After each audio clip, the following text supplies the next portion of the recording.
Magandang hapon po. Gusto ni Justice Secretary Laila De Lima na ipaliwanag ni Senator Panfilo Lacson kung saan siya nagpunta sa mahigit isang taong nawala siya sa Pilipinas. Ayon kay Secretary De Lima, dapat ding sabihin ng senador kung paano siya nagpalipat-lipat ng lugar kahit pa kanselado ang kanyang passport. Bilang public official, kailangan daw magpaliwanag ni Lacson sa taong bayan. Sagot naman ni Lacson, walang batas na nagsasabing dapat niyang ipaliwanag kung saan siya nanggaling. Sinabi na rin daw ng korte na mali akusasyon laban sa kanya, kaya wala na raw dahilan para magpaliwanag pa.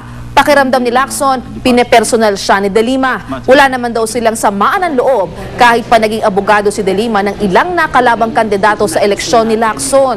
Nilinaw naman ni De Lima na hindi niya pinepersonal si Lacson.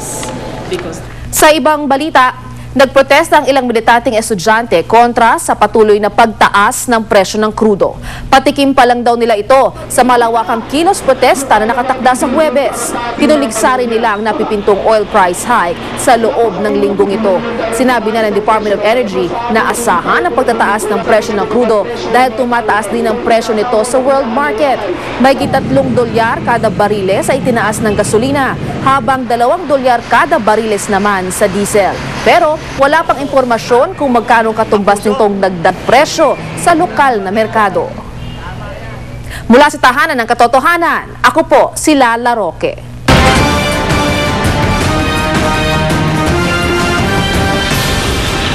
Senador Panfilo Lacson, lumantad at kwento ang mga pinagdaanan sa loob ng 13 buwang pagtatago. Iginiting inosente siya sa pagkakasangkot sa Dacer Cortizo double murder case. Pamilya Dacer, desididong iapila ang kaso sa Korte Suprema.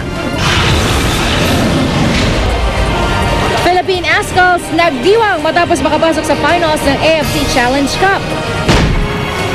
Phil Young husband na di nakalaro sa laban kontra Bangladesh, rumampa naman kasama ang kapatid.